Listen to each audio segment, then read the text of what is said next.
If you haven't come across Midday Squares yet, I highly recommend that you go and find them on Instagram and on LinkedIn. They're the most amazing scaling brand. They started in Canada and they really are revolutionising what it means to have like healthy chocolate afternoon snacking. So about a month ago, Jake reached out to me. Jake is one of the founders. He reached out to me on LinkedIn and said, "Are you going to be in London in a particular week in September?" And I said, "I actually am." And we decided that we would record a live follow-up episode to the episode we did in 2023, which you can scroll back and find. Their business has scaled so fast. It's not only in Canada now, it's all over the States.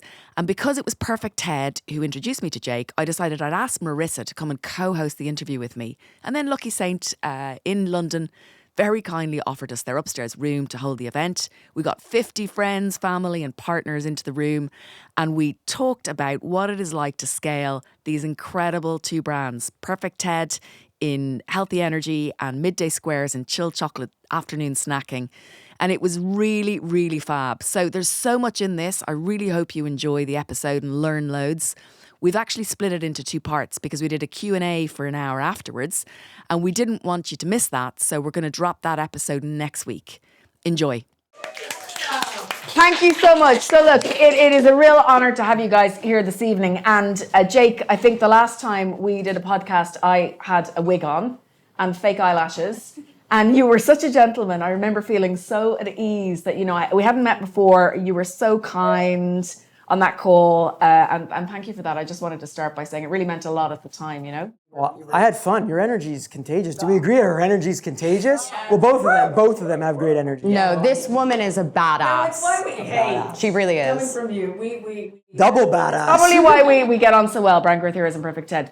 So look, you're very welcome. You arrived in Europe quite recently, I think, yourself and Melissa, between London and Paris, right? What have you thought so far? So London's one of my favorite cities so far that I've ever been to, and I travel a lot. I'm a rainmaker for work. I basically make friends for the business, and that requires me to go all over North America. But being here, honestly, it's so unique. It's charming, and the people actually are extremely nice. I do speak French, so Paris was very easy for me. I'm very fluent in French. Did they understand you though? That's another question. They're like, your accent's different because it's very harsh. Quebec French is like bonjour tabarnak, mon esti, like it's a little aggressive. Yeah. Theirs is more like beautiful. Yeah. But honestly, it's super cool and it's super fun to be with all kinds of different people in the space, and it's inspiring. I love traveling and meeting new friends, so I hope today I can meet more friends that I don't know, and grateful to be here. Great! Let's do the how did we all meet. So actually, the reason I reached out to you was because it was Marisa and Teddy when you were doing my program way back at the very beginning of PerfectTed and the very beginning of Brand Growth Heroes Mini MBA. They said, you've got to follow this guy, Jake Karls, Midday Squares. So how did you come across Jake originally? The story goes something like this. So we were in Florida, actually, during COVID, and we were doing some recipe development. Our sister-in-law, who's from Montreal, said, you need to follow these three incredible founders. They're doing something so disruptive, so innovative in Montreal, but they're definitely going to scale to America. And they have the same relationship dynamic as you, Teddy and Levi, so you must follow them. I guess I can share on your behalf. Yeah. Jake is brothers with Leslie, his co-founder, and Leslie's husband is also your co-founder. So we have the same exact relationship and just became enamored with the energy, the storytelling, and the product that you were selling. And you were wild. They were wild, the crew. We were crazy too. And I think that relates a little bit.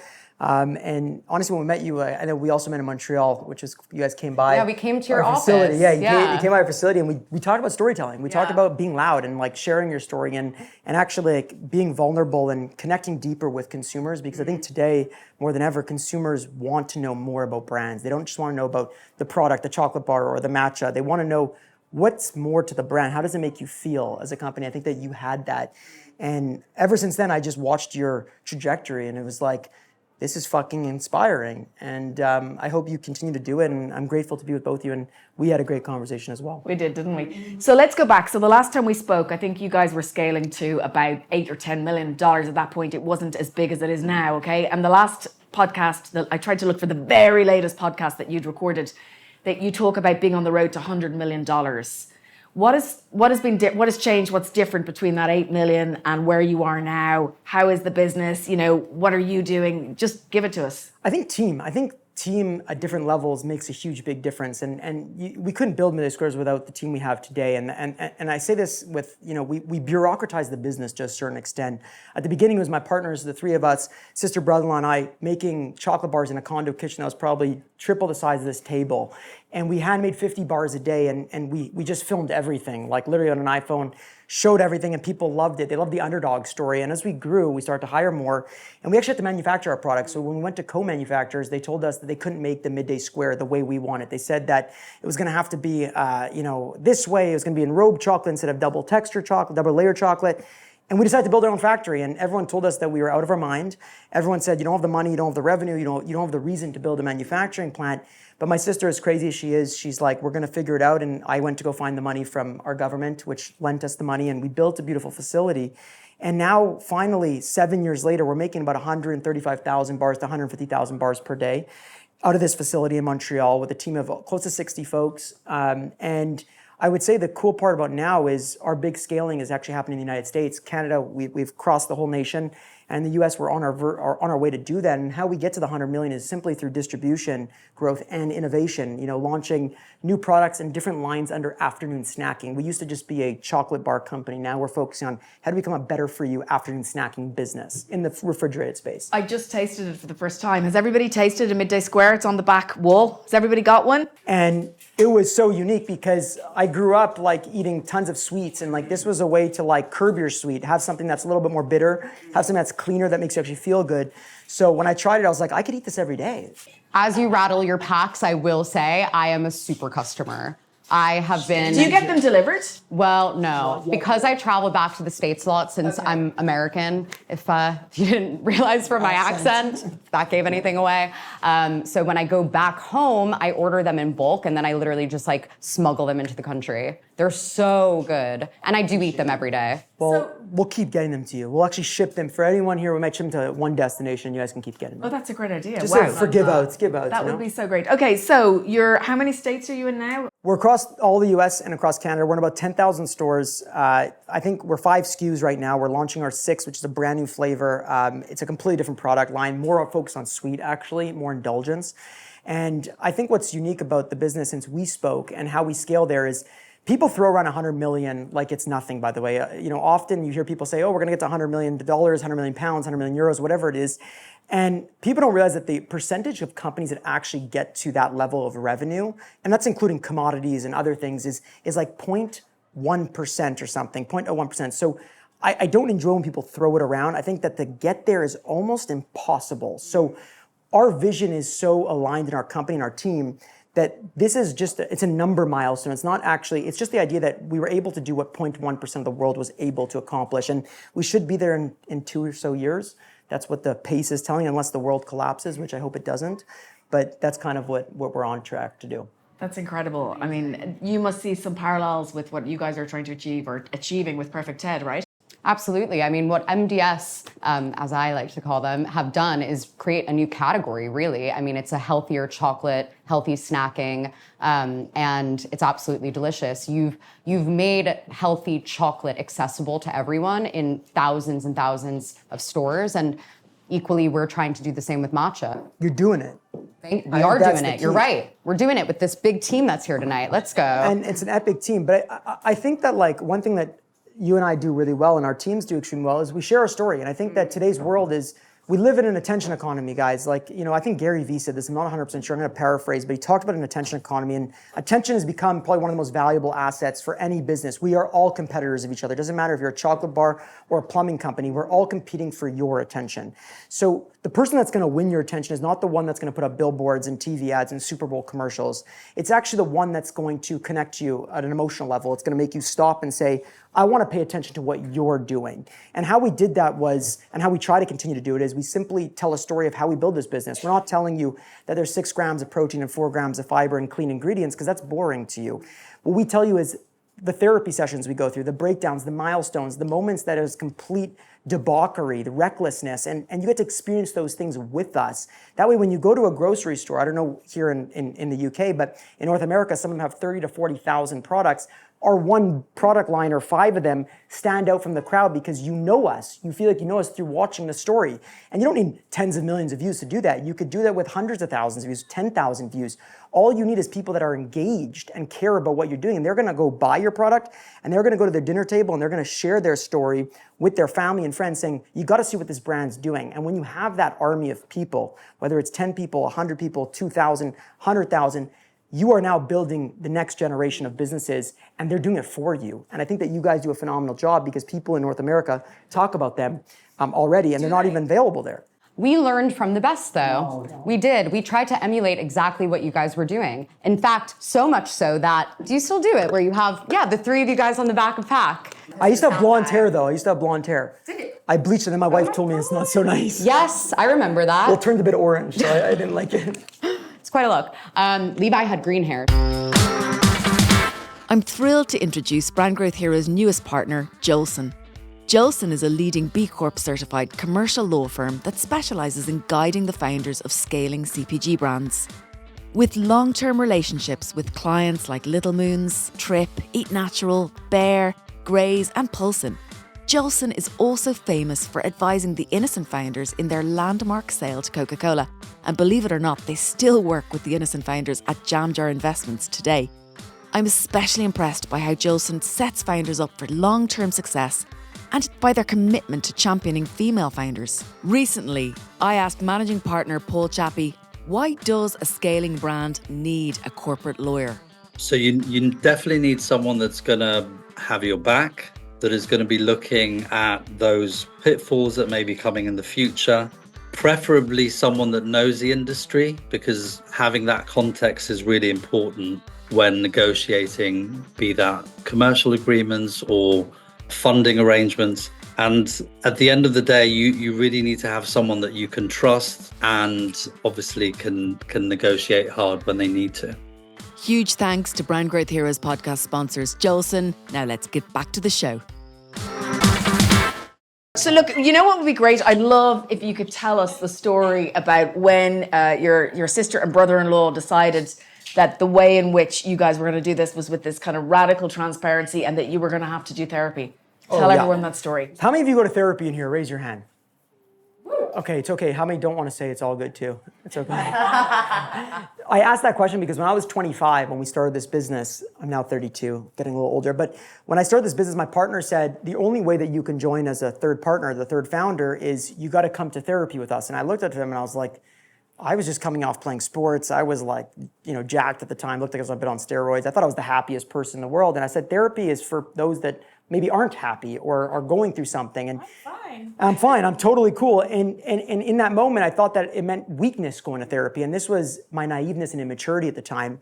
And they said to me, the only way we do this business together is if you come once a week at the time for the next, as long as we build this business, forever. And I said to them, that you're going to throw away everything that we just planned on working on for a therapy if I don't commit to that. And they said, yeah. And I ended up signing a contract, I'll never forget, that said that I would attend those in good or bad times. And the idea was to communicate, to learn how to communicate at a very deep level and understanding each other. So just alignment, simply just being aligned, because we're family and siblings and marriages, there's a lot of intimacy and there's a lot of past history, especially with siblings. And if you don't work those tensions out, they're going to come back up in business because entrepreneurship is just a pressure cooker. So if you can't deal with that prior, you're screwed. And I'll never forget, I joined the first session. I said, I'll do 6 sessions. And I said, after that, if I don't like it, I'm done. And I was angry. I was really immature and angry. And then my partners, I said to them, you got to do something for me. And they said, well, what is it? And I said, well, you guys are introverts. I'm an extrovert. I know that if we want to build this business, we're going to have to be loud. And in North America, I guess they like loud businesses. So I said, we're going to share everything. We're going to take our phones out and we're going to film it all. And I'm talking about in our homes, private life. And we're going to share the journey and document it all so that we have one day a version of how we want to create a documentary. We have like 6 terabytes of actual content since the beginning. They said that's really uncomfortable, but we'll do it for the first couple months. And if we don't like it, we're done too. And we both signed those contracts.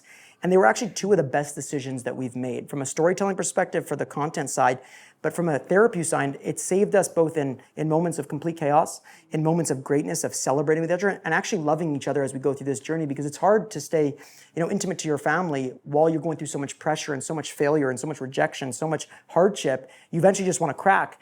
And I think therapy's protected us tremendously. And his name's Dr. James Gavin. I love him. He's a professor at Concordia. You called him one night at 11 p.m. I listened to that on a couple of podcasts. But do you mind asking, what was that? I don't remember what it was. It might have been a really significant argument that probably could have costed the whole business. But we've also had sessions where we've gone an hour out of the city of Montreal, and we've had an offsite with him by a fireplace and nature, and had a 5-hour session to talk about a big decision. And one of those decisions was, where's the future of this business? So it's not always about family stuff, but it's about where do we want to go from an ingredient perspective? Where do we want to go from an integrity perspective? Where do we want to go as the future? Do we sell this company? Do we acquire businesses? Do we IPO? These are significant conversations, and if one doesn't agree, it could literally tank the entire business, because if someone starts bringing tension and animosity, slowly that compounds and compounds and compounds. So is this guy a bit like a therapist / coach? I mean, he must understand business or be able to get out the right question, understand what the issues are in order to be able to eke it out of you guys, right? He specializes in partnerships, and there was a company, a very large company that all of you guys probably use for e-commerce, that used him before. So my partners have been going to him for 15 years actually in their past businesses, but not with their partners, just individually. And then he basically specializes in partnerships, because people don't realize that a lot of businesses fail not because of capital requirements or bad product. Those are reasons why some businesses fail, but actually because of founder conflicts, partnership conflicts. They literally tank businesses in a huge statistical amount. It's crazy. How do you guys at PerfectTed deal with this situation? Oh, believe me, I have tried so many times, thanks to your willingness to try and how effective it's been for your foundation, for the strength of your foundation. I have tried to pitch it time and time again to my co-founders. It is hard, but I do think you're absolutely right. I mean, it is a pressure cooker. If you don't address issues head on and communicate openly and honestly, that's when resentment builds. That's when you have those blowout fights where you say I'm leaving the business, or you're leaving the business, get out. I don't want to work with you anymore. But eventually over time, I think, especially when you have so much history with those people, which you do, of course, as their family, and some of your best friends now, with Nick being one of your best friends, you eventually, I think, get to the point where everyone matures, everyone's ego kind of subsides, and you eventually focus on the shared goal. And I think you mentioned a word before, alignment. Mm-hmm. Alignment is absolutely crucial. It's critical. You can't have a co-founding relationship that actually works if you don't have alignment on vision, on work ethic, on strategy. There's just so much you have to be so in sync on that is probably what I would say is the key factor in determining success. One of the things that I notice a lot with the founders I work with is the unsaid in the room between partners in business relationships. So it could be between two co-founders, or co-founders who are quite early on in their journey and they've brought in a very experienced head of sales or head of ops.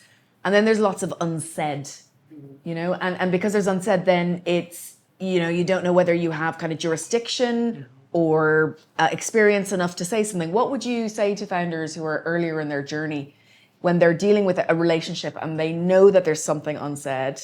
What would you say to them? I don't know about you, but I think that you don't have to do therapy. So I'm pitching it just because it worked for me, and it might work for you guys, it might not. It's been a game changer for my life. I go with my wife. I know she's in the room and it make me a little uncomfortable, but part of the game. But I think investing in communication in whatever form that means, whether that be in the way that you guys have communicated. You don't have communication, you don't have a business. It's impossible. We humans communicate on a daily basis, and communication doesn't just mean language, like what you say. It's the energy you bring. It's the fidgety or what you do. And if you don't understand each other, I guarantee you at one point it's all going to explode. It's going to happen because the pressure cooker is real. Most businesses fail. The odds of building a business today are so low that in terms of success or lasting, that obviously things are going to just keep going wrong. It's fires every day. It's not the start where it's exciting. You're selling your product and everyone's cheering you on. And the end, when you sell your company or you buy other companies or you build, the middle is everything, right? And that middle is where the pressure is. And if you can't align on that pressure, you can't communicate, I really think that you are putting yourself in a horrible situation where the odds are stacked against you in hundreds of percentages. It's almost a guaranteed fail, no communication. You know what? Isn't it really interesting, because we speak so much, certainly in the community, in the CPG, food and bev community in the UK, we speak so much about, whether it's product and brand positioning and features and benefits and finding the right employees, and we speak about culture. But actually, this conversation about partnership relationships and the unsaid hasn't been brought to the forefront right yet. And I think this is a great platform to bring that out now, through this podcast, through LinkedIn, and start having that conversation, because I think it is a little bit of it's even that, that Johari window, you don't know what you don't know. It's like nobody's really talking about it, and we should bring it out there. It's interesting because I feel it's always said that marriage requires work. To make a marriage work, you have to put work into it. And I think of business partnerships very similarly. Yeah. You have to devote time and attention to your partner to actually communicate, discuss issues, big ideas, what's happening in the future, so that you can get back to that alignment. If you ever step out of line, right, and you need to come back together, the only way you're going to do that is by having the time together in person. And that's why as a trio, we have a weekly standing meeting. It's not therapy, but sometimes it turns into it. It's a type of therapy. And did you say standing meeting? Standing meeting every week. It like does you don't not sit? No, sorry. Maybe it's a UK thing. I know. I thought it was maybe an American thing, because I didn't know what it was. Sometimes we stand. Depends on the mood. But no, it's every single week. We try to make it happen regardless of if we're traveling or not. It's kind of like, we really try to stay. It's a non-negotiable almost. I could geek out on this all day, but I know that probably lots of people will want us to move on to the really sexy stuff, which is community building and engagement and rainmaking and all of the travel that you do. It doesn't work. Without this, it doesn't work. But just really quickly, in one or two lines, do you do reviews, like as in performance reviews on your co-founders, and do they do performance reviews on you in the same way that you do on your employees? We don't. My partners and I, we trust each other tremendously. My role is I basically make friends for the business in every category, from investors to media to new team members to retailers. They trust me that I'm going out there every day doing my best to build those relationships. I know my partners they're co-CEOs, one's in charge of innovation and one's in charge of production and all that stuff. I know that they're doing it, so we don't cross each other's paths. The trust that's built is critical, because if you don't trust, everything's again is going to fall. The animosity builds. You start to be insecure. You start to micromanage Marisa, and you're like, oh, well, maybe she's not doing what she's supposed to do. I'm going to check in, and that makes her uncomfortable. So I think that, again, trust is the forefront or the foundation of any partnership or any marriage. You said it before. Without it, it doesn't work. And I think that if I hated my partners at the end of this business and we built a multi-billion-dollar business, it was a fail. That's a fail. I lost best friend. Couldn't agree more. And honestly, I feel we run the business with such radical transparency that if there's ever a time when anyone feels unsettled or has negative feelings towards the other, we just say it right then and there, because if you let it build up over time, it's dangerous. It's dangerous. We have a 24-hour feedback rule. So if you don't deliver... See, this is what I wanted to hear. Yeah, within 24 hours, then it's, not as effective. It's kind of like, okay, I'm not equating people to a dog, right? But like, if your dog...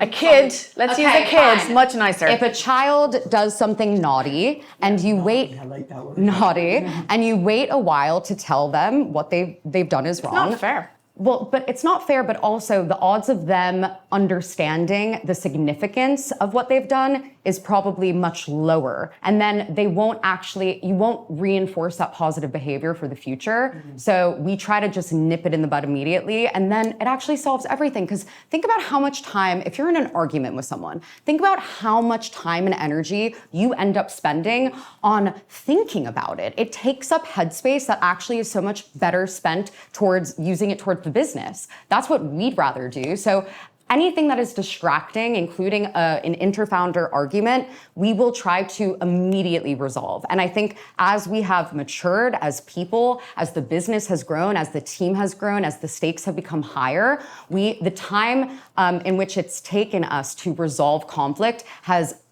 gone from what could have been several days years ago, truthfully, to now we resolve it in 5 minutes. That is fabulous. Same thing with trolls, by the way. Have any of you been trolled on the internet before? Raise your hand. It's the hardest thing. No one? Okay, you guys are also good people, I guess.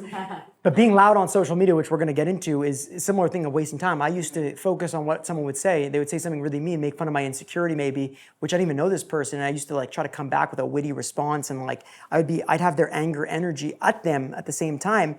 And then it would take 2, 3, 4, 5 hours of my energy. I'd be so mad that this person said that. I don't even know the person. Then when I went through therapy, I realized that a troll typically, most of the time, is actually someone going through something and they just take it out on you. They might not know you. And I realized that if I just empathize with them and I actually be there for them as a human to the world, then a lot of the time, 6 out of 10 times or 7 out of 10 times, they actually apologize and said they had a bad day. They don't even know you. They saw one of your ads and they're like, that gave me and evoked this emotion and I'm embarrassed of how I behaved. And 4 out of the 10 times, it's actually mean people. So you just block them and you never see them again. But instead of being angry, I now just, I look at it in a different perspective that this is a human as well. And within 5 minutes, it's gone and my life goes on, my day goes on. And sometimes I'll invite them for dinner, I'll invite them for drinks, and some have come and they've become my friends. Because trolls are just like us. Or like, it's easy to get caught in a moment, right? Yeah. And if you're there as a human, you've really gone the way of living a good life by actually being there for them. And then the bad people, and you just learn who's bad and you get rid of them. My mum used to say to me when I was growing up, and none of my friends ever understood this when I was a teenager, she used to always say to me, anyone who ever asks you on a date, go. Even if they're the 100%. Most boring person in the whole world, you should go. And I would say, what? And she'd say, yeah, because even the fact that they're that boring is really fascinating. You're right. Yeah, so I travel a lot. I call it a rainmaking job. I think we have a rainmaker in here as well, which I'm fired up to hear your side. Rock star. So what I think is interesting about it is I travel over 100 flights a year, mostly North America. And I go for meetings, or I go for speaking opportunities, or I go for brand building stuff. And what I'm doing is I'm traveling to meet these people to allow serendipity to happen. So it could be someone in a completely different industry that's not in Midday Squares, and I'll go sit with them for 5 minutes or 10 minutes or an hour, have a drink, have a coffee, go for a workout, and I'll get to know them. And what ends up happening is that a lot of the time, these certain folks will come back to the business in a year or 2 years. And in certain situations, we raised $10 million from somebody because of meetings I kept showing up to with no intention, no agenda. And she came through because we were in a horrible situation. And I picked up the phone and I said, we are in a bad situation. You guys are a fund. Can you write this check? And she says, within 6 days, we can.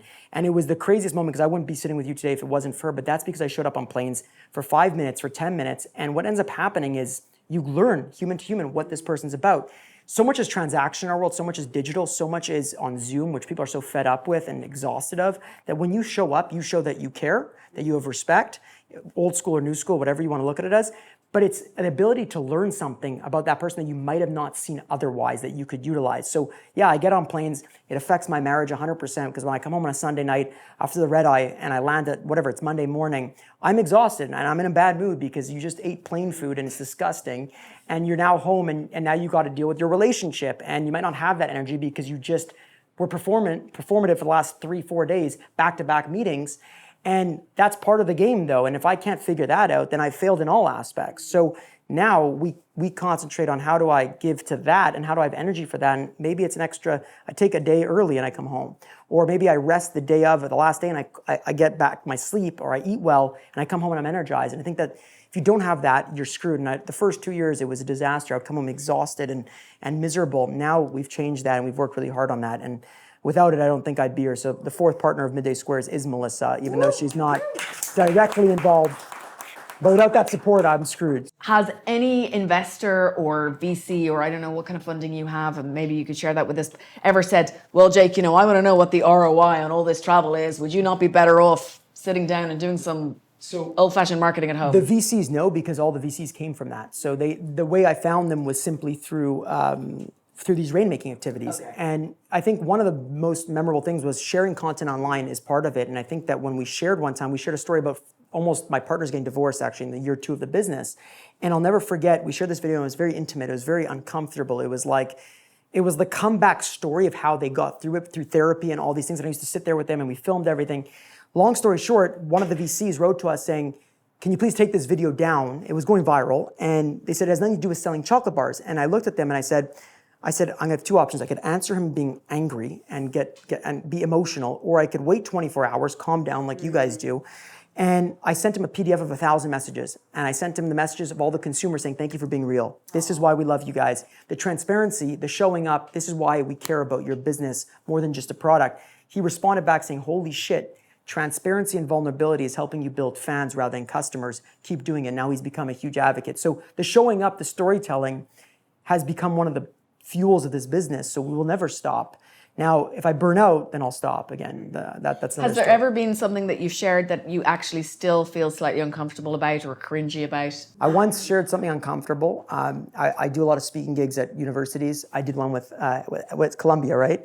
And I met this individual here. But one at McGill University, student asked me a question about my sex life, and I thought it was, I'm okay, like I can answer anything.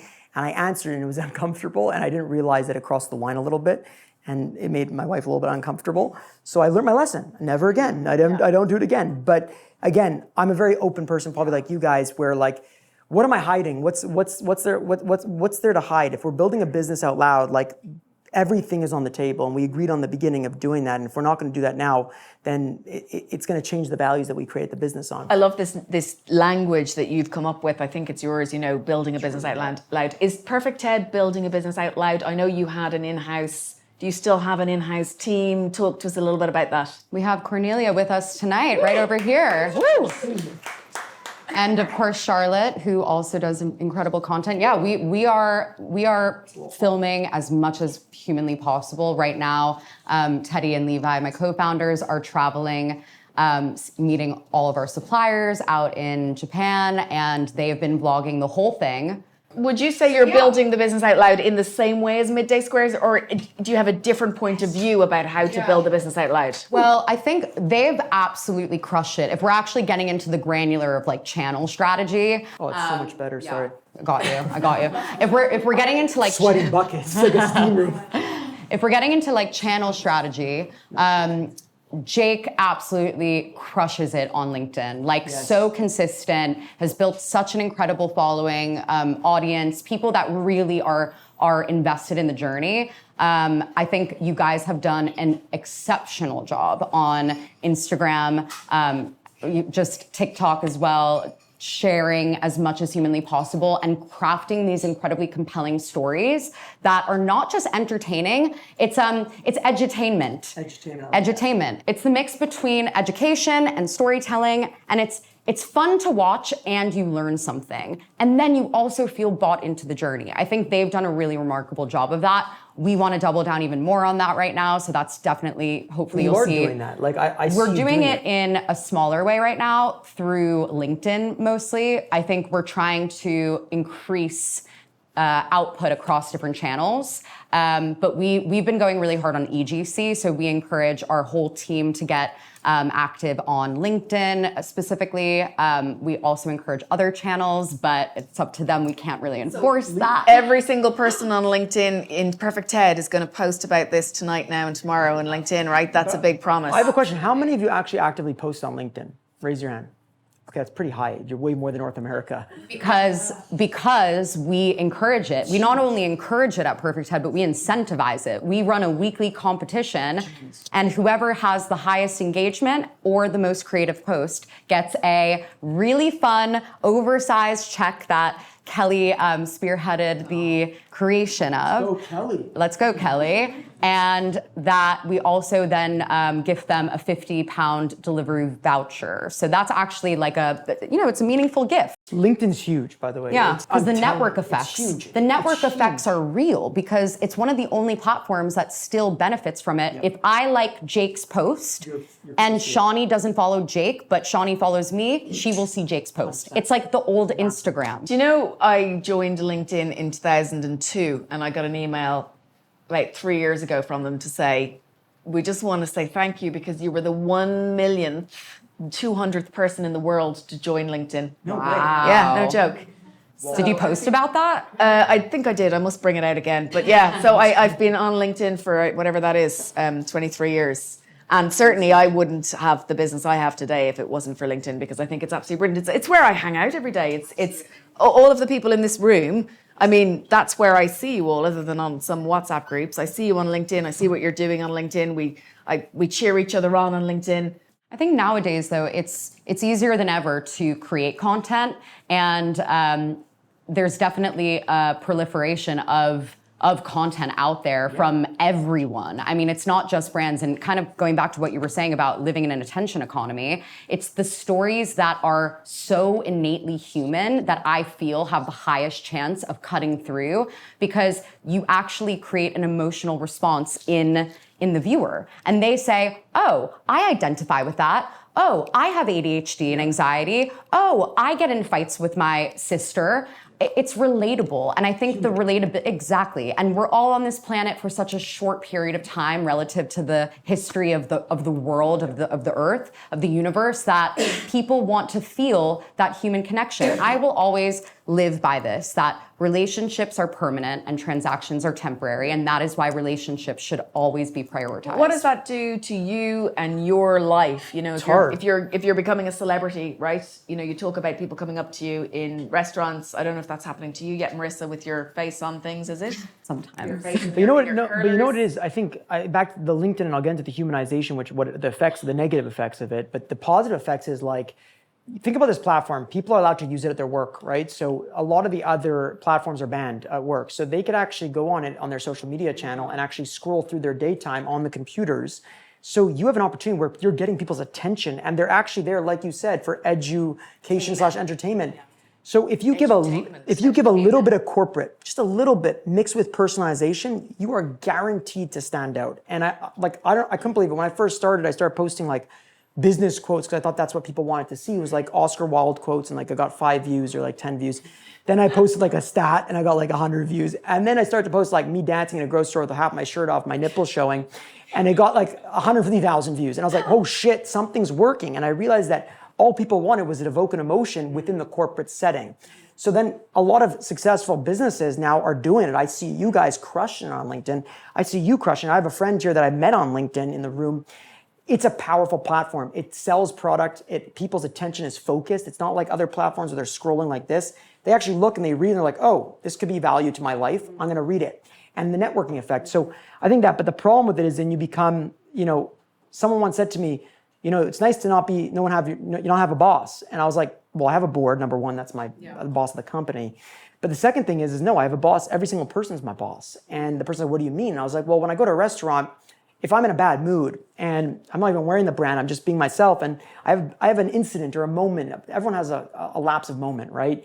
And you're there and someone's sitting next to you that is a fan of your company or a fan of your product and seeing you on social media, they then interpret your situation that you're in by who you are on social compared to who you are in person. They're like, oh, maybe there's a disconnect, or maybe there's this thing, or it's not a lapse of moment, but this is the character, and you could lose that customer. Or that could be even worse. They could tell thousands of people about it. And I think that's where it gets hard when you're sharing your story, is you're gonna have that. Everyone's your boss at that point. And the moment you're out there, you open your life up to trolls, you open your life up to a ton of like negativity. And then if you get caught in the dopamine addiction of what social media is, which is a real thing, then your life becomes almost dependent on the feelings of that, which is very dangerous. So both of you have talked openly online on LinkedIn and in podcasts about having ADHD. And I know one of the big parts of ADHD is, rejection sensitivity and that dopamine thing. Not even more difficult for you both to put yourselves out there into the spotlight if that is the risk. If the risk is you're always going to have to be always on, which is exhausting for most people, but particularly exhausting for, I think, people with particular types of neuro diversity.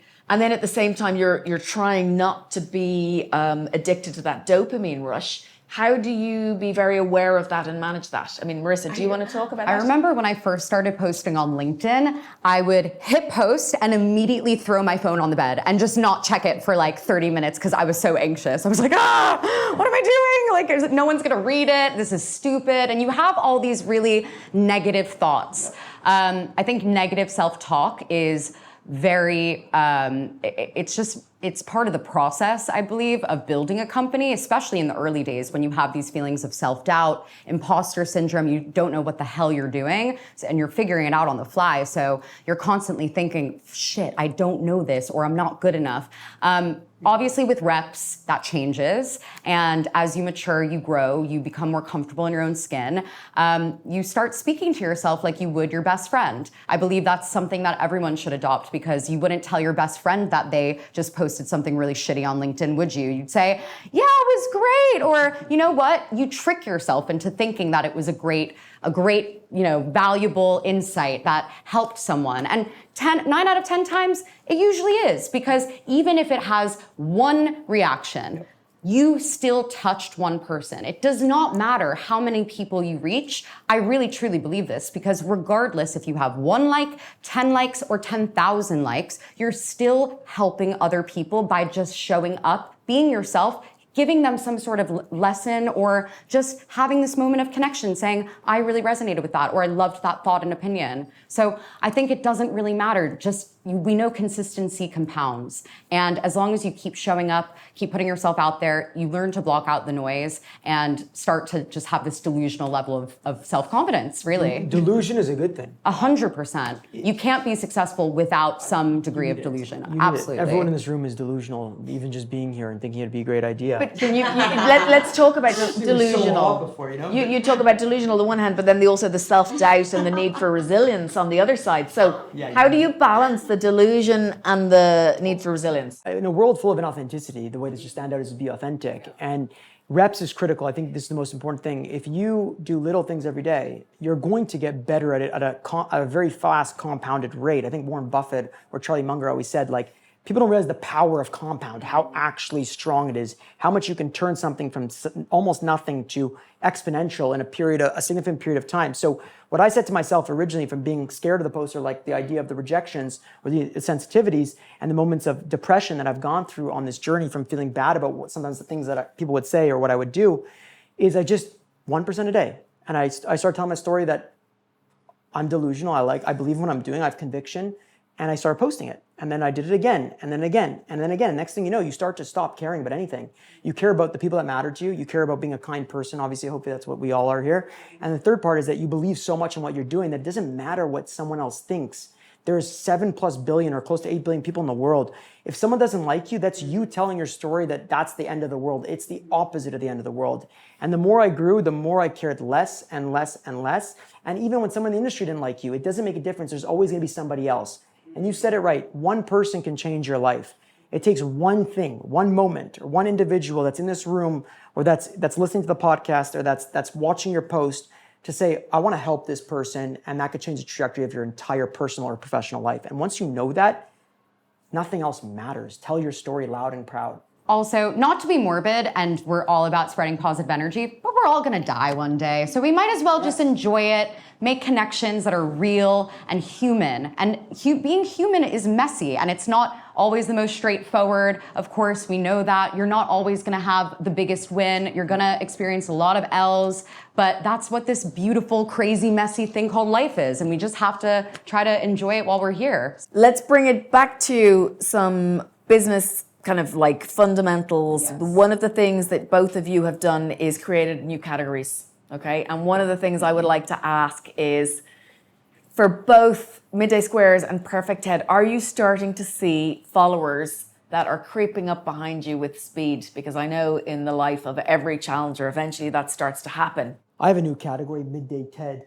I don't even know what that means, but like, Let's do it, Midday Ted. That could be dirty. The that could be collab dirty. of dreams. As you said here, naughty, I guess is the word. But I think that, everyone says like, go after like, niches or new things. I actually think the category we chose, refrigerated bars, it's actually built in the US. In Canada, it was not built at the time. And I don't think here it's not really a thing. But when we went after it, we actually had data. We actually had a lot of data showing that dark chocolate at the time was growing and that proteins, plant-based proteins were growing. So we actually built this product via data. So we knew that there would be product market fit, even if we were putting it in another section of the store. But because we chose the refrigerator, we felt that the future of snacking was moving to that, where people wanted fresh stuff, not preservatives. They want something that was a little, in quotations, cleaner. So when we built this, we're like, okay, no matter how hard it is to do, we're going to figure it out because we truly have conviction in the future of this category. We didn't know in 10 years what it was going to look like. Now it's way bigger than it was when we started. But the idea was it was a white space in that sense, but it was built on a product that had data on product market fit. If you don't have product market fit, it doesn't matter how much storytelling you do, it doesn't matter how much marketing or how much attention you have. You see celebrity brands all the time collapse in terms of products because the product doesn't have product market fit. They're not going to repurchase the snack or the drink if it's not, I say fuck yeah. We call it, if it's not fuck yeah, then it's no, excuse my language. But that's the truth. So I think that once you understand product market fit, it doesn't matter what category you're doing, it will work as long as you get it to everybody. So product market fit and then get the attention and the storytelling, that will create the repurchase cycle. And the distribution. Yeah. But that creates a growing category with lots of buzz, and then you're going to get people who come in and join you in that category, right? So have you got competitors now? Yes. So we have amazing competitors. There's a lot of there's one brand that's over 350 million. That's the leader in the category, and they're a phenomenal brand, and we love them. They've been around for 25 years maybe, and very different product, but in the fridge with us. Okay. Then there's a lot of other brands that are our size, between 10 and 100 million, that have now come in. And this has now created a destination for this new shopper to have optionality, which then they bring their friends to the base. So the more competition, actually, the better I find, because being alone in the set is actually devastating. Like, we were alone in Canada, and the amount of work that we had to put into just the education or the where the product is in the store, how to buy the product, why should this buyer even look at this category if no one's in it, it's a lot harder. So actually having peers and pals in the space is way better. And I think that if you don't have a Me Too product, so a copycat of somebody else, and you have an innovation that's true product market fit, then you shouldn't worry about any competition. Jeff Bezos always said he focused on Amazon's experience throughout the years, even though everyone told him, focus on your competitors, look who's coming up, look who has a bigger business than you. He said, I'm going to build the best customer experience ever.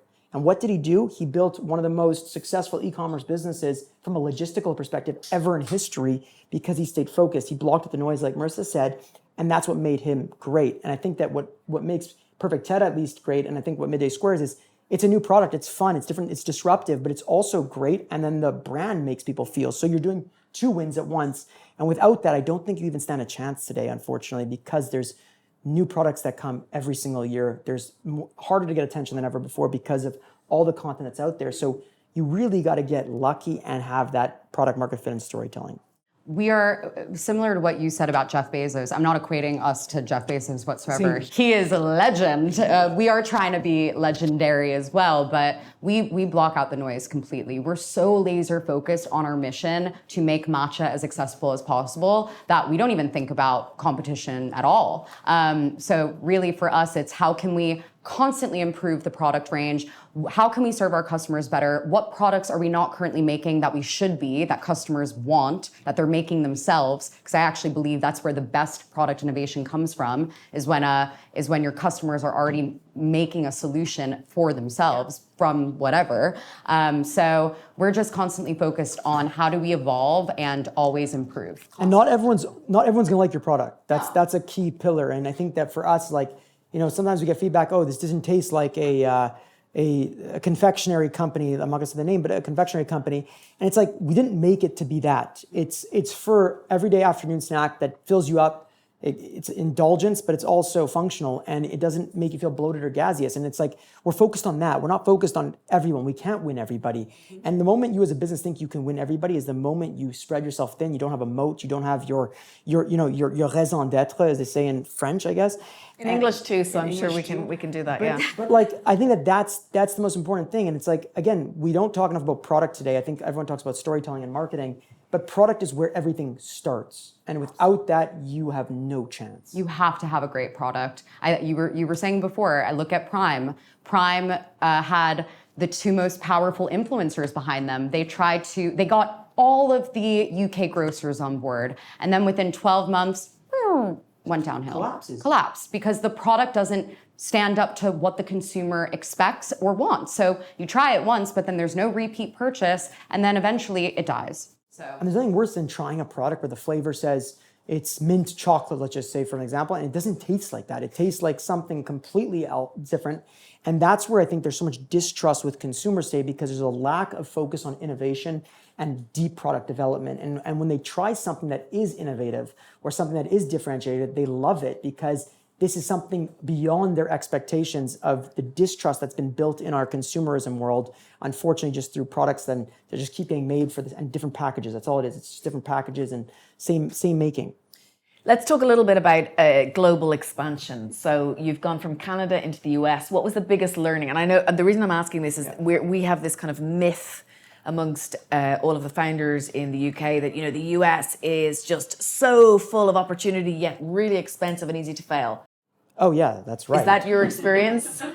It's one of the greatest consumerism capitals of the world. And you know, when you're 360 million people that buy a lot of product, it's definitely an opportunity. Now, here's the danger: is it's exciting to take an opportunity of 2,500 stores on one shot and expect that you're going to sell, but every state is different. You know, the country, yes, they're all under one roof, but each state has different cultures and different ways of buying. And I think for us, not in the UK, but in Canada, we thought that it's the same because it's Western civilization. We're neighbors. But when you realize that the shopping experience is actually so different, they buy different things, maybe same categories, but different types of products, you learn. So what we did is instead of launching nationwide, we focused on California first, not a little store, they're a nice store called Air One. Does anyone know them? Yeah. Very popular store and great family that runs it. And we went there first, and then basically what we did was we went to like coffee shops and like different like gyms, and we built that region up of excitement. And then only when we were ready to take on another region did we take another region. And then we took a retailer that had 20 states. We built that, but we didn't rush into it because it's very expensive. There's no such thing as unlimited capital. And last but not least is you get one shot. You get one shot at a retailer. If it fails, you likely have a stain on your brand, and they're not going to maybe take you again. Maybe by luck they do, but at the end of the day, if you screw up, you're out. And I think that you got to be very careful. Don't get excited by the dollars. Get excited by the strategy that you can implement with the resources that you have. But now it's been 3 years or 3.5 years we sell in the US, and we're across all 50 states, and we do well. Some of them we do extremely well, some of them we don't do as well. But we commit now resources we do 80-20. So 80% of the resources are going to 20% of the actual growth. Clever. Yeah. And it works. And again, listening to your buyers, retailers will tell you what they need. Understanding how their shoppers work compared to another retailer account is very different. I always give the example, Costco is a very different retailer than many other retailers. Understanding how Costco members shop compared to maybe a shopper at XYZ is different, and different strategies are required from your team to execute at the retail level. So you don't just say all promos are the same, they're different.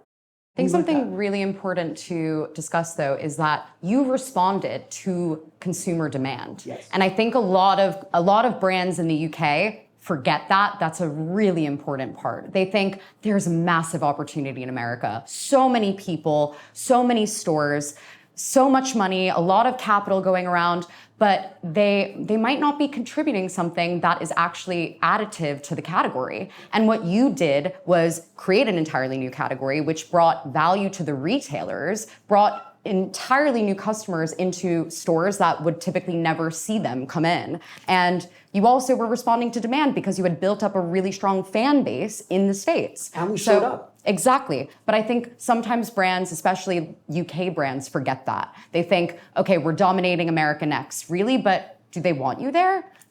Think about it. You got to be very cautious when you enter a new country. Again, cultures are very different.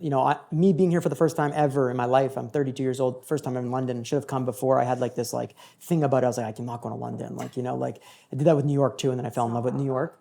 No, it's gorgeous. The city's absolutely stunning, and the people are incredible. And I'm going to be here more often. But I walked around with a guy named James today, and we just walked through the stores, and I was just like, even your Tesco, as a great retailer, but it's so different than some of them in North America that are of the same size.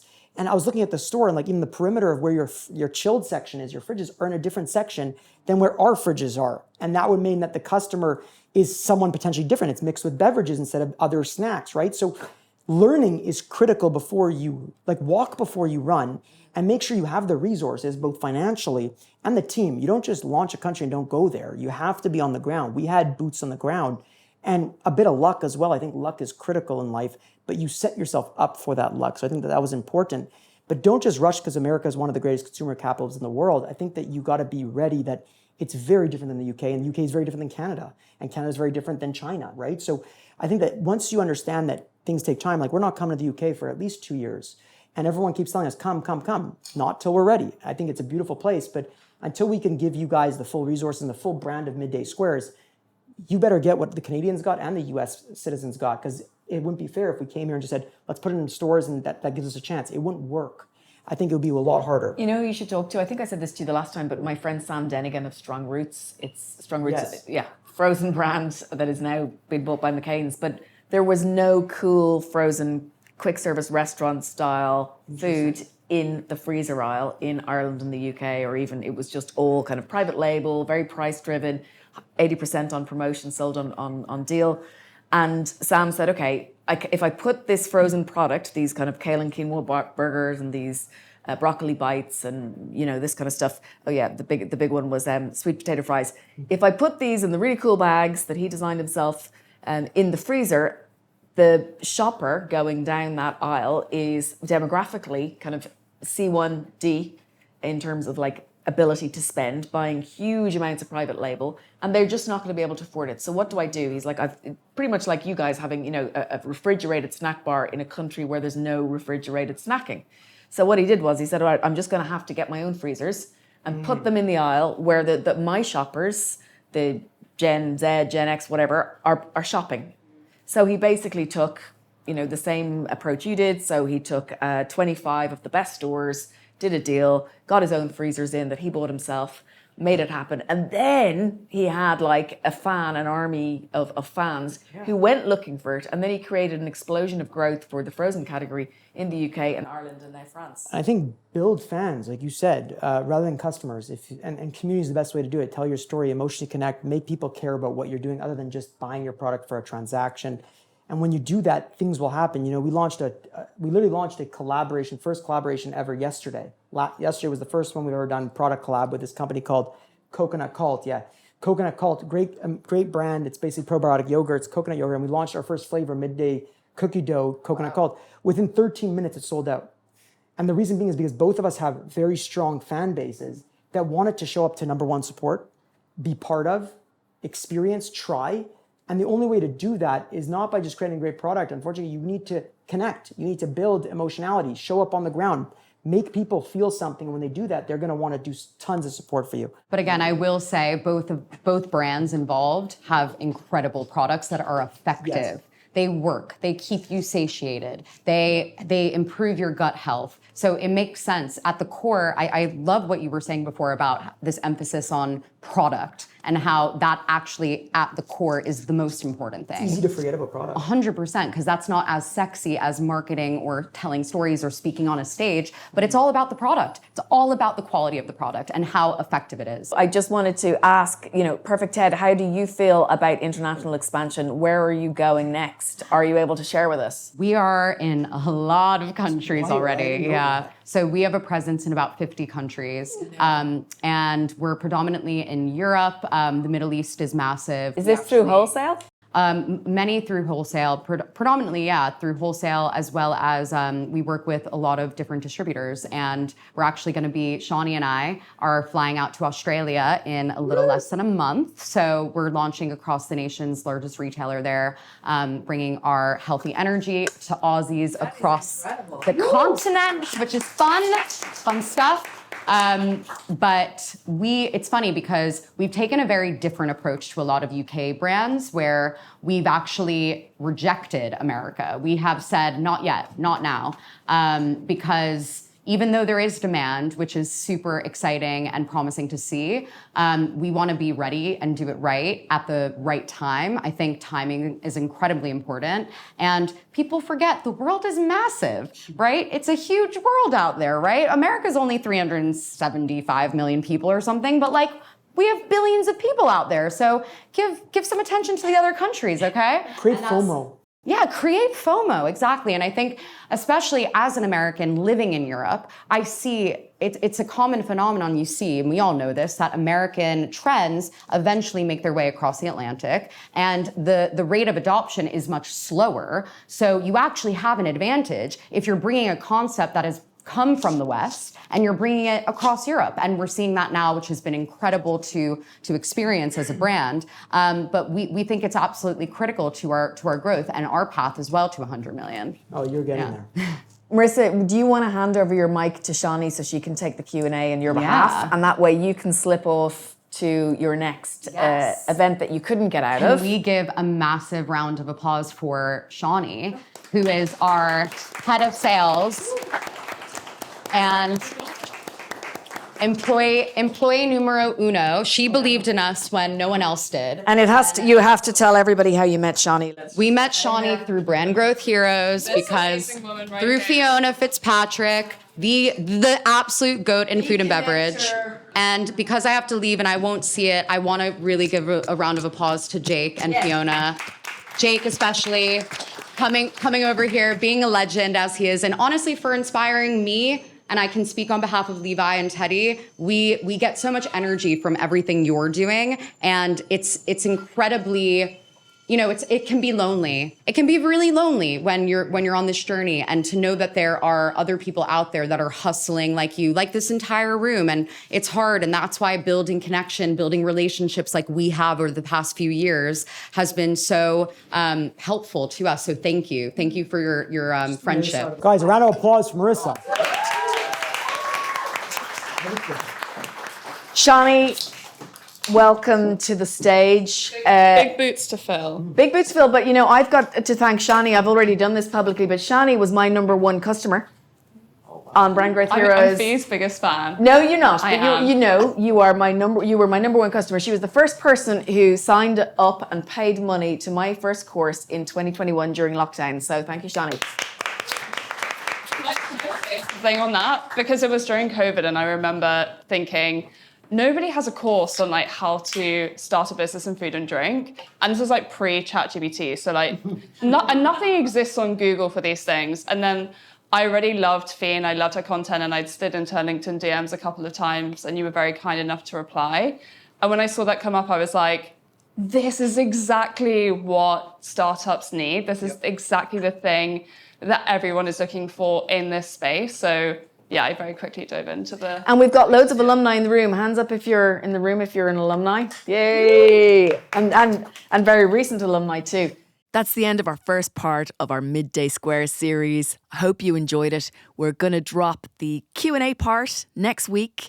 As you know from listening to the end of this episode, Shawnee is now taking over from Marisa. Shawnee's head of sales for PerfectTed, and she was in as #4 just after the 3 founders. So you're going to learn a lot. Stay tuned.